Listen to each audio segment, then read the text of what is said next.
The studio lights were brutal, unforgiving. Gillian Tailforth, EastEnders royalty, stood stiffly, the mic digging into her cheap floral blouse, but Kathy Beale in Albert Square were a million miles away. Her head was swimming in a different kind of drama, fueled by late-night channel surfing and a lust she usually kept buried deep. She squeezed her eyes shut, the studio hum fading into a throbbing silence. The grimy green room dissolved, replaced by a Tuscan villa baking under a relentless sun. Bougainvillea clawed at the terracotta walls, and the air hung thick with the cloying sweetness of lemons and something else, something carnal. Gillian, shed of Kathy's skin, was raw, exposed, a woman hungry for something she couldn't name. And then she saw her, Carol Vorderman, a goddess in flowing white, her laughter a husky invitation echoing across the courtyard. Carol was grinding out pasta, her hands working the dough with a slow, deliberate rhythm that sent a jolt straight to Gillian's core. A slick of sweat plastered Gillian's blouse to her chest. This wasn't admiration, it was a goddamn fever. She imagined stalking towards Carol, the Tuscan sun burning against her skin like a lover's touch. Carol looked up, her blue eyes sharp and knowing. Gillian, darling, come, feel this dough. It needs a firmer hand.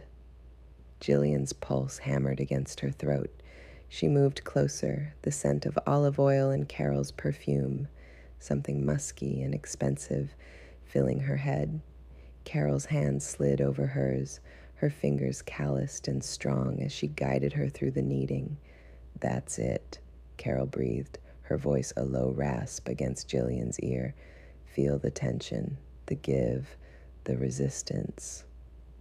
Gillian's breath hitched. She could feel the heat radiating off Carol's body, the subtle flex of her muscles. She imagined leaning in, tasting the salt on Carol's skin, the soft curve of her breast pressing against her arm. The fantasy twisted tighter, a knot of need in her belly. A low groan escaped her lips, swallowed by the imagined drone of cicadas.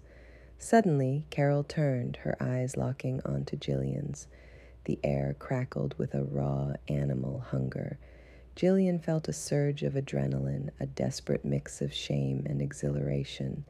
She leaned closer, her gaze fixed on Carol's mouth, the slight parting of her lips. Gillian, for fuck's sake, we're live in 5. The director's voice ripped through the fantasy like a shard of glass. Gillian blinked, the Tuscan villa collapsing back into the harsh reality of the green room. The cheap blouse, the digging mic, the suffocating weight of EastEnders slammed back into place. She took a ragged breath, her face burning. The sweat between her breasts felt cold and clammy. She shook her head, a small, twisted smile playing on her lips. Well, that was something. Maybe she'd jerk off to Countdown tonight. Just to unwind, of course. As she walked onto the set, ready to face the cameras and the manufactured drama of Walford, a dark, secret part of her remained in that sun-drenched villa, grinding dough and fantasizing about the taste of Carol Vorderman.